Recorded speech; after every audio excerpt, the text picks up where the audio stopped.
Hi guys. Next we're going to look at the pros and cons of microservices. There's typically two ways this is approached. You will find some people that will look at the monolith and compare the monolith to the microservices and try and infer the benefits. And then there's just straight up just looking at microservices in their own right and trying to make a determination of what the advantages and the challenges may be. So I'm going to try my best to kind of address this from both angles. So just starting with the view of microservices versus monoliths. And I wouldn't necessarily say each one of these are a definitive pro or con, but I'll let you make your own mind up for that. So first off, for a monolith, it is one large application. The entire technology stack, top to bottom, is written in one set of code. That single technology stack is often seen as a benefit if you have a team full of excellent Java developers with 10 years experience as a team together. Having somebody with a skill set from a different technology stack doesn't really add much value there, so that can be seen as a positive. However, there's lots of reasons I'm sure you can think of for why that may not be so useful as we move forward and new technologies come to the market. Within a monolith, you have tightly coupled capabilities. So what we mean by that is if you were to take an example like an e-commerce application, you have your shopping cart and your account management and your user preferences all in one application. When you look at this from a microservice perspective, you would maybe split that out a bit. Now, the benefit of that in a monolith is probably less code to write because it is all heavily integrated and tightly coupled. Is that a good thing? Again, that's for you to ponder upon. We have a centralized data model. Again, let's keep it nice and simple. Normally, a monolith data model, in my experience, is not so simple. It can become very complex, but at least the concept of having all the data in one place where I can easily reach it just seems very comforting. So maybe that's a benefit of monolith as well. Now, monolith is considered simple to deploy. I would say okay in some cases, but I'm sure if you have a lot of experience with this, you could question, is it really simple to deploy, or is it just simple to deploy for those individuals who've worked with that application for quite a long time? So they know it always runs on Windows, it always requires SQL 2018, they know there's an issue if they don't upgrade to the latest service pack. There's a lot of things that actually go into what we consider something that is simple to deploy. And I'll touch on that on microservices. I think the perspective of the deployer may differ depending on whether they are already sold on the idea of cloud native or not. And scalable. Monoliths can be scalable. It is very much dependent on the best practices in the design of that monolith. If internally it is designed to be able to scale well, then you can go horizontal or vertical scaling, and it will either distribute well, or it will take the extra resources and it will be able to perform well. So did I give you pros or cons of a monolith there? It's really subjective. So if we look at this from a microservices perspective, a microservice is full of independent components. So everything is broken up into what we referred to in the last talk as a domain area. You can have any combination of technology stacks. Each domain area may need to have a single technology stack within that application. However, there's nothing to say that if you have 15 different components, each one could be written in a different language on a different technology stack if you so desire. It's scalable. It is implicitly scalable. So the difference here is we don't need to over-engineer a microservice to make it highly scalable. By its very nature, it needs to be small. It also needs to handle a stateless, in most cases, stateless scenario. So therefore, the idea of scaling this is simply to run more instances of that single microservice. It's considered more agile. So again, if we decide we need to make a change to our shopping cart experience, there's something in that process there or validation there that we want to improve, it's considered very easy to go into one microservice, decoupled from all the demands of the other microservices, and really focus in on that one modification that we want to make. Now, microservices are sometimes considered more difficult to deploy. Again, I put an asterisk by that. I really think it depends on the maturity of your DevOps cycle. I would say definitely your build and deployment automation, which is a subset of DevOps. I personally now, having spent quite a lot of time with Kubernetes and DevOps and pipelines, I find microservices very easy to deploy. In fact, most of the time I just have to click a button and everything else is taken care of for me, including failback if something goes wrong there. So fairly subjective, but you do have to consider that maybe you have 15 different components being deployed as opposed to just one application. Microservices can be challenging to test. So within one microservice, it's quite easy to write unit test cases to test how they work. However, if they have any dependency to reach out to another microservice for a response, you have to fake that response within your microservice unit test. So you are eliminating the dependency that another microservice might not be working as expected by faking the response you do expect. So typically the real testing comes out when you go beyond unit testing and you get into integration testing. That is, you have an environment where you have many microservices all up and running, and you start running, I typically use Postman as we will in these lectures. You will hit each of these endpoints knowing that they are calling live on other dependencies, and you can flush out any issues there. Again, I say this with an air of confidence. I've been working on this enough now that I feel very happy doing that. But if you're used to just working in a single test environment, it can be a challenging step to make.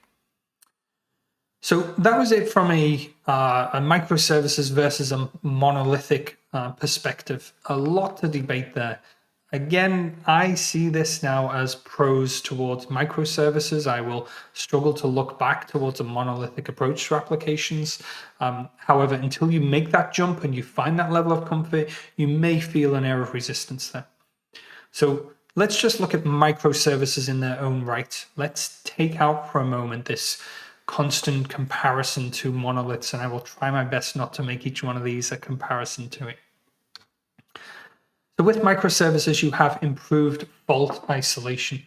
So what we mean by that is if a single microservice as a component fails, it's quite easy to identify and isolate that in its own right. If you think about, we have 20 running instances, not versions, instances of the same microservice running, and one of them fails because of bad network connectivity, because a particular request overloaded it. It's quite easy to be able to identify that, shut that down. Your other 19 are running perfectly well, and then you can just spin up another one in its place. A lot of that is automated as well when we reach Kubernetes. You can avoid what they call tech stack locking. So really, if you go with just one technology stack, if we pick Java as an example, we are tied to Java. Moving away from Java to a different technology stack is quite a big leap.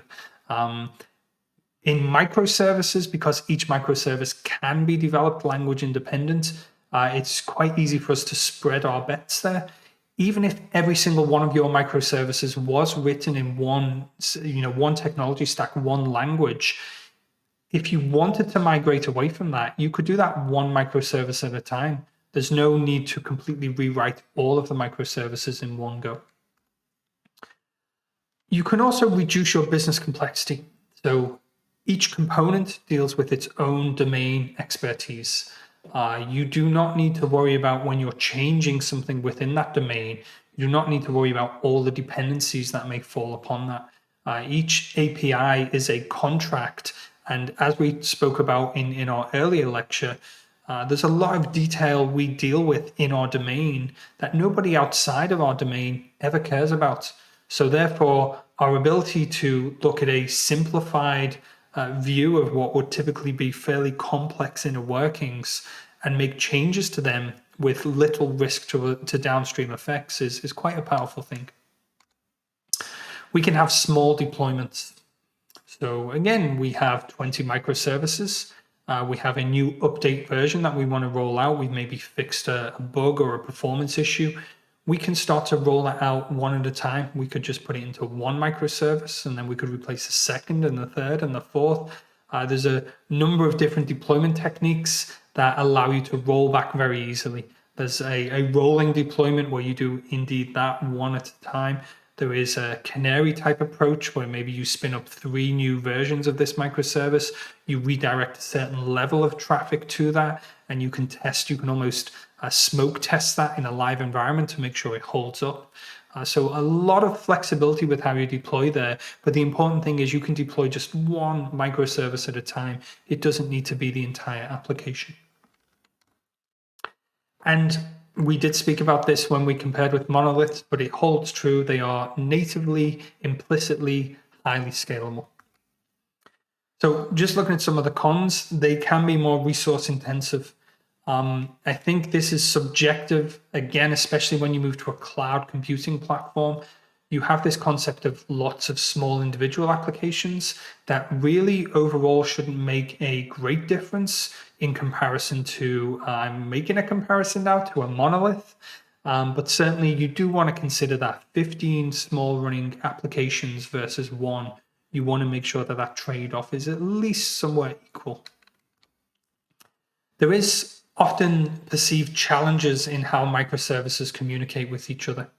The next 2 cons, which may seem grounded in complexity, actually resolve this. So again, when we become more familiar with microservices and we've developed in them for a longer period of time, we're more experienced with them, these cons kind of disappear. But it is initially seen as if you want your shopping cart to talk to your customer order service, well, they have to communicate through their respective APIs. You can't just write a line of code and say place order. Instead, you need to call the API to place the order.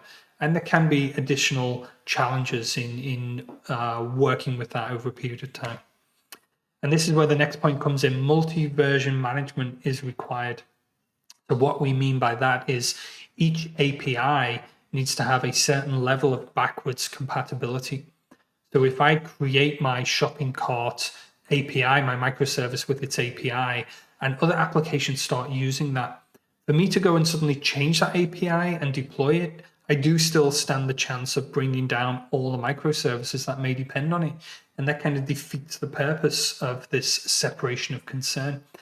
So typically we implement a good API versioning strategy with minor changes that allow backwards compatibility. And when we get to major changes, we go to a version 2. We will still try to support as best as possible those previous versions.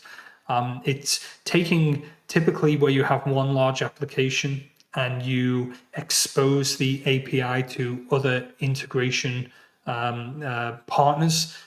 They will look at your API version and they will rely on that. Well, we now internally within our overall business application landscape need to consider the versioning between the API microservices. Debugging and testing, as we spoke about previous slide, it can be a challenge. So that's it. I covered quite a lot of pros and cons there. They may sound more like pros, they may sound more like cons. It really is very subjective. And the only thing I would ask you to do, and I assume that's one of the reasons you are following this course, is to really throw yourself into microservices. Once you become more hands-on with them and you build that practical experience, you will quickly see the balance of your perspective on this particular set of pros and cons shift. And hopefully you will feel like I do, where you realize that this truly is the future of cloud computing and how we manage broad applications in general.